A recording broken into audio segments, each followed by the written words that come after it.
Hello everyone. नमस्कार मेरे प्यारे दोस्तों। मेरे भाई, हम लोग जेनजी जनरेशन से आते हैं। 1997 से 2012 के बीच में जिनका जन्म हुआ, इन्हें हम लोग जेनजी बोलते, जनरेशन जेड बोलते हैं। और हम लोग जो है डिजिटल पेमेंट का ज्यादा यूज करते हैं। लेकिन याद रहे कि डिजिटल पेमेंट हम लोग तभी तक यूज करते हैं जब तक हम लोग बहुत ज्यादा पैसा नहीं कमा रहे हैं। लेकिन जब हम ज्यादा पैसा कमाने लगे, जब हमारा बिजनेस हो जाए, तब हमें चेक के साथ में काम करना होता है। और हमारे जैसे जनरेशन वाले लोगों के पास में पेशेंस की कमी होती है। और इसी चीजों को देखते हुए अब जो बेसिकली हमारे देश के जो सुप्रीम पावर है, बैंकों की जो सुप्रीम पावर है, father of all bank which means RBI, reserve bank of India, इनका यह डिसीजन अब से लागू हो गया है कि आपका जो बैंक का चेक है, इसमें टिपिकली 7 दिन, 15 दिन, महीने दिन का समय नहीं लगेगा। With in a single day आपका चेक क्लियर हो जाएगा, कुछ आवर्स में।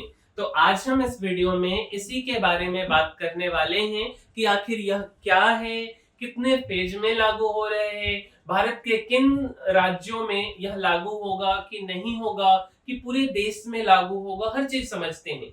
तो मेरे भाई, ये जो आप देख रहे हो यही चेक है बेसिकली।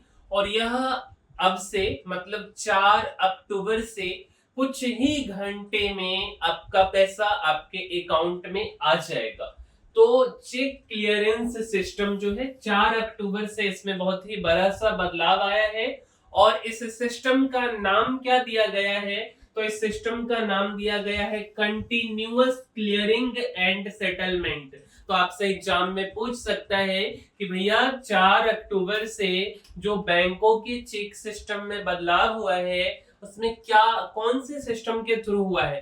तो कंटिन्यूअस चेक क्लियरिंग सिस्टम, मतलब चेक बैंक में जमा हो और with in a day, with in a few hours ये चीजें क्लियर हो जाए। अच्छा, अब देखिए, अब मान करके चलिए ना कि आप अगर कुछ चीजें नहीं डालेंगे, आपके चेक में सही से प्रॉपरली मेंशन्ड नहीं होगा, रिटन नहीं होगा, तब तो आपका चेक रिजेक्ट हो जाएगा ना। तो उस केस में कुछ 4 जरूरी बातें हैं जो आपको ध्यान में रखना है। पहला बात है कि पेमेंट लेने वाले का नाम या रकम में कोई ओवर राइटिंग नहीं होनी चाहिए। रकम का मतलब पैसा होता है। तो जैसे मान लो कि हमको किसी से पैसा लेना है, तो इसमें, और जो पैसा लेना है इसमें कुछ ओवर राइटिंग मत कर दीजिएगा। दूसरा, कि चेक पर जो साइन किया है देने वाला, वह बैंक के रिकॉर्ड से मैच होना चाहिए। क्योंकि हम लोग तो डिजिटल जमाने वाले हैं, साइन तो भूल जाते हैं। 2 4 5 साल के बाद कभी बैंक में जाइएगा तो ऐसा देखने को मिलता है कि भैया जिस साइन से आप पैसा निकालना चाहते हो वो तो साइन ही भूल गए हैं, है ना। तो ये चीजें नहीं होनी चाहिए। तीसरा, रकम को शब्दों और अंकों में एक समान लिखना है, ठीक है। लाइक आप लिखते हैं ना, जैसे मान लो किसी से आपने 50,000 रुपए लिया, तो 50,000 आप लिख दिए। अब इसी चीजों को ऐसा नहीं कि आप हिंदी और इंग्लिश में, अब 50,000 को आप दूसरे भाषा में लिख दिए, और लाइक जो है कि एकदम हिंदी में जैसे भी 5 लिखा था वैसे लिख दिए, और फिर 50,000 को 50,000 ऐसे लिख रहे, मीन्स 50,000 ऐसे आपको लिखना है। तो ये चीजें, लैंग्वेज सेम होना चाहिए। और चेक की जो भी जानकारी है वह सही सही भरे, ताकि आपका चेक रिजेक्ट ना हो। अब इसमें भी कुछ रूल्स हैं। लाइक अगर 50,000 से ज्यादा का चेक है, तो चेक जमा करने से 24 घंटे पहले आपका जो भी जरूरी इंफॉर्मेशन है यह बैंक के पास होना चाहिए। लाइक आपका अकाउंट नंबर, आपका नाम, necessary documents like pan card, ये सारी चीजें बैंक के पास में होनी चाहिए, जिससे क्लियरिंग आसान हो जाए। अब समझिए, अब बात आता है कि ये जो नया चेक क्लियरेंस सिस्टम है यह कैसे काम करेगा। तो मान लीजिए कि ये मैडम जो है, अब ये मैडम मोबाइल फोन चलाते हुए हेडफोन लगा करके जा रही हैं, बैंक गई और एक चेक जमा कर दी। अब चेक जमा करने का लेटेस्ट सपोज उनका टाइमिंग है कि जब बैंक खुले है 10 बजे, तो 10 बजे सुबह में हो सकता है कि शायद ये जमा कर दे, या ऑफिस आवर्स में छुट्टी लेकर के बीच में निकल के आई हो, 4 बजे से पहले पहले ये जो है चेक को जमा कर देती है।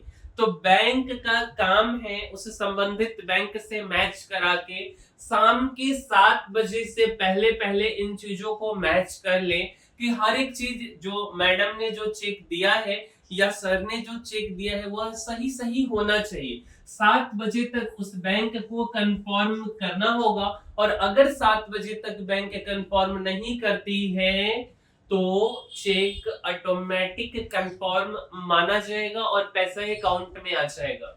सबसे पहली बात कि देश के अंदर तीन, मतलब जो बोल सकते हैं कि आरबीआई का जो 3 रीजन है, एक तो नई दिल्ली रीजन है, एक चेन्नई रीजन है और एक मुंबई रीजन है। तो इन तीनों रीजन के अंदर आरबीआई के कंट्रोल में जितने भी बैंक आती हैं हर एक बैंक में लागू होता है। मतलब इस बात का यह हुआ कि तीनों रीजन के अंदर देश के लगभग सारे बैंक आ जाते हैं। ठीक है, अब यह 2 फेज में लागू हो रहे। पहला फेज जो है 4 अक्टूबर 2025 से लेके 2 जनवरी 2026 तक है। इसके अंदर बैंक को शाम 7 बजे तक चेक को कंफर्म करना होगा। और जो दूसरा फेज है यह 3 जनवरी 2026 से 3 जनवरी 2026 से बैंक को सिर्फ 3 घंटे में जवाब देना होगा। तो ये दूसरा फेज है। अब ऐसा इसलिए किया गया कि अचानक बैंक के ऊपर बर्डन न आ जाए, है ना। तो इसलिए इसको 2 फेज में लागू किया गया है। और इसका कहना यह है, मकसद यह है बैंक का, आरबीआई का, कि भैया देखो ऐसा है कि अब बैंकों में आपको भरोसा बढ़ाना है, विश्वास बढ़ाना है कि केवल डिजिटल में हम नहीं रह सकते। जब हमें बड़े अमाउंट की ट्रांजैक्शन करनी है तो हमें चेक पे भरोसा बढ़ाना है और फास्ट काम हो सके, है ना। तो उम्मीद करते हैं कि आपको हमारा यह वीडियो पसंद आया होगा, वीडियो अच्छा लगा होगा और हमने आप तक कुछ जरूरी इंफॉर्मेशन पहुंचाने का काम किया है। और अगर आपको ऐसा लगता है तो आपको केवल 3 काम करना है। पहला, इस वीडियो को लाइक कर देना है। दूसरा, अपने मित्रों के पास शेयर कर देना है कि कल को वह भी जब साइन करे चेक पे तो उन्हें भी पता हो कि भाई आज के आज ही क्लियर हो जाएगा और चेक सिस्टम में भरोसा बढ़े। और तीसरा, कि इस चैनल को सब्सक्राइब कर देना है जिससे कि हमारा रेगुलर वीडियो का अपडेट आपको मिलते रहे। मिलेंगे हम किसी अगले वीडियो में। इस वीडियो में इतना ही, तब तक के लिए धन्यवाद मेरे भाई।